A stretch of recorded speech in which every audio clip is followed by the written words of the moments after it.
മുതലാളിത്ത ചൂഷണ വ്യവസ്ഥയുടെ ചലന നിയമങ്ങൾ കണ്ടുപിടിച്ചു കാൾ മാർക്സ് എന്നതുകൊണ്ടാണ് അതുമായി ബന്ധപ്പെട്ട ആശയാവലികളെ മാർക്സിസം എന്ന് ആശയവിനിമയ സൗകര്യം കണക്കാക്കി നമ്മൾ ഉപയോഗിക്കുന്നത്. പക്ഷെ ഒരു വ്യക്തിയുമായി ചേർത്തൊരു സിദ്ധാന്തത്തെ കെട്ടിയിടുന്നത് ശരിയല്ല എന്ന് മാർക്സ് തന്നെ പറഞ്ഞിട്ടുണ്ട്. മാർക്സിൻ്റെ സംഭാവനയുടെ ഹൃദയമാണ് ഈ മിച്ചമൂല്യം. അതെടുത്ത് ഒരു സംവാദ വിഷയമാക്കിയിരിക്കുകയാണ് മിച്ചവും മൂല്യവും. കമ്മ്യൂണിസത്തിൻ്റെ മിച്ചവും മൂല്യവും നമ്മൾ സൂക്ഷ്മമായി പരിശോധിക്കേണ്ടതുണ്ട്. കാരണം മാനവരാശിയുടെ ഭാവി കമ്മ്യൂണിസത്തിൻ്റെ മൂല്യം ജനങ്ങൾ തിരിച്ചറിഞ്ഞാൽ മാത്രമേ സംരക്ഷിക്കപ്പെടുകയുള്ളൂ എന്നാണ് ഞാൻ കരുതുന്നത്.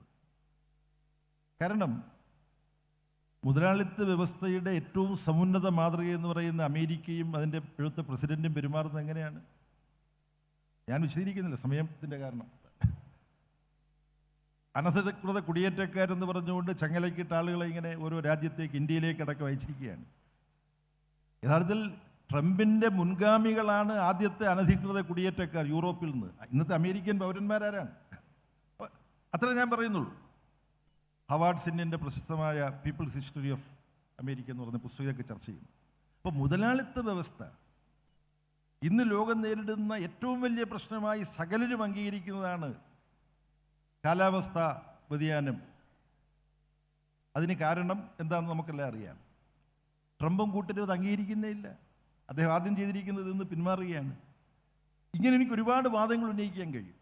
അപ്പം സമത്വപൂർണമായ ഒരു സമൂഹത്തിൻ്റെ സൃഷ്ടിയാണ് കമ്മ്യൂണിസത്തിൻ്റെ ലക്ഷ്യമെങ്കിൽ അതിനെ തകർക്കുക എന്നുള്ളതാണ് മുതലാളിത്തത്തിൻ്റെ പരമോന്നത ഘട്ടം എന്ന് ലെനിൻ വിളിച്ച സാമ്രാജ്യത്വത്തിൻ്റെയും സ്വഭാവം.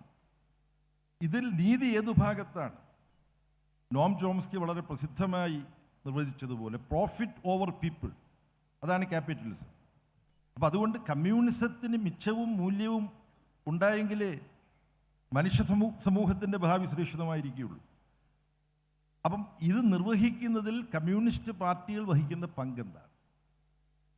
ഇത്ര വലിയ ന്യായം കമ്മ്യൂണിസ്റ്റുകാരുടെ പക്ഷത്ത് ഉണ്ടായിട്ട് എന്തുകൊണ്ട്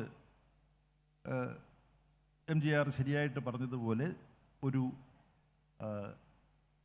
താപ്പോട്ട് പോക്കുണ്ട്, ഒരു പിന്നേറ്റമുണ്ട്. മുന്നേറ്റം ആണെങ്കിൽ ഒരു പിന്നേറ്റം കമ്മ്യൂണിസ്റ്റ് ഇടതുപക്ഷ പ്രസ്ഥാനങ്ങൾക്ക് ഇന്ന് പലയിടത്തുമുണ്ട്. ഇന്ത്യയിലുണ്ട്, ഇന്ത്യക്ക് പുറത്തുണ്ട്. പക്ഷെ ഇത് സാഹചര്യത്തിൻ്റെ ഒരു ഭാഗമാണ്. മറ്റൊരു ഭാഗം എന്താണ്? ഇന്ത്യയിൽ തന്നെ പണിയെടുക്കുന്നവരുടെ അവകാശങ്ങൾക്ക് വേണ്ടി ഉറച്ചു നിന്ന് പൊരുതാനും ചില ഘട്ടങ്ങളിലെങ്കിലും അവകാശങ്ങൾ നേടിയെടുക്കാനും ആർക്കാ കഴിയുന്നത്? ഏറ്റവും ഒടുവിൽ എല്ലാവരുടെയും ശ്രദ്ധപ്പെട്ടിട്ടുണ്ട്. നമ്മുടെ അയൽ സംസ്ഥാനമായ തമിഴ്നാട്ടിൽ സാംസങ് ഫാക്ടറിയിൽ സൗത്ത് കൊറിയൻ മൊണോപ്പൊളിയാണ്. സംഘടനാ പ്രവർത്തന സ്വാതന്ത്ര്യമേ ഇല്ല. അവിടെ ചെങ്കൊടി പ്രസ്ഥാനമാണ് സംഘടിക്കാനുള്ള സ്വാതന്ത്ര്യത്തിന് വേണ്ടി സമരം ചെയ്തത്, ആ അവകാശം നേടിയെടുത്തത്.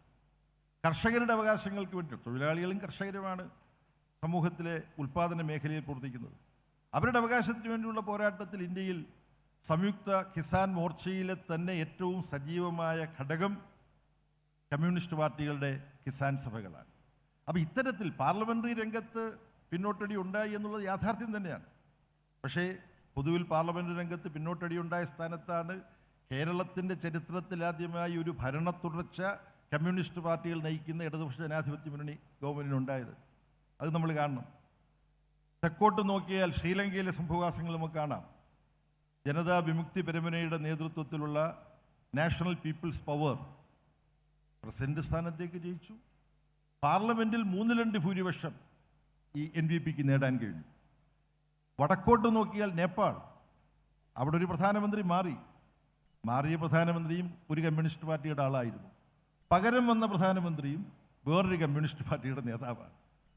ബിനോയ്ക്ക് ദുഃഖമുണ്ടാകുന്ന കാര്യമാണ്. ഞങ്ങൾക്ക് സന്തോഷമുണ്ടായതാണ് അവിടുത്തെ കമ്മ്യൂണിസ്റ്റ് പാർട്ടികൾ ലയിച്ചത്. പക്ഷെ വീണ്ടും അവർ ഭിന്നിച്ചു. പക്ഷെ ഭിന്നിച്ചപ്പോഴും ഒരു കമ്മ്യൂണിസ്റ്റ് പ്രധാനമന്ത്രിയെ മാറ്റിയാൽ വേറൊരു കമ്മ്യൂണിസ്റ്റ് പ്രധാനമന്ത്രിയെ തിരഞ്ഞെടുക്കാൻ പറ്റുകയുള്ളൂ എന്നതാണ് നേപ്പാളിലെ സ്ഥിതി. അപ്പം ഈ നിലയിൽ കമ്മ്യൂണിസം ലോകത്താകെ തകർന്നു പോയിട്ടില്ല, ഇന്ത്യയിൽ തകർന്നു പോയിട്ടില്ല. കർഷകരുടെ സമരം, തൊഴിലാളികളുടെ സമരം, വിദ്യാർത്ഥികളുടെ സമരം, ക്യാമ്പസുകളിലുള്ള പുരോഗമന വിദ്യാർത്ഥി പ്രസ്ഥാനത്തിൻ്റെ ഇതെല്ലാം ഉണ്ട്. എന്നാൽ ഈ കാലഘട്ടത്തിൽ കമ്മ്യൂണിസ്റ്റ് പ്രസ്ഥാനങ്ങൾക്ക് ഇന്ത്യയിലും ലോകത്തും ഉണ്ടാകേണ്ടിയിരുന്ന മുന്നേറ്റം ആവശ്യമായ തോതിൽ ഉണ്ടായിട്ടില്ല എന്നുള്ളൊരു യാഥാർത്ഥ്യമാണ്. അവിടെ ലോകത്ത് സംഭവിച്ചുകൊണ്ടിരിക്കുന്ന മാറ്റങ്ങളെ കൃത്യമായി സൂക്ഷ്മമായി മനസ്സിലാക്കി സ്വന്തം നയസമീപനങ്ങൾ കാലോചിതമായി വികസിപ്പിക്കുന്നതിൽ, സ്വന്തം നയപരിപാടികൾ കാലോചിതമാക്കുന്നതിൽ കമ്മ്യൂണിസ്റ്റുകാർക്ക് പലയിടത്തും പോരായ്മകൾ സംഭവിക്കുന്നുണ്ട് എന്നുള്ളത് സ്വയം വിമർശനപരമായി ഞാൻ അംഗീകരിക്കുകയാണ്.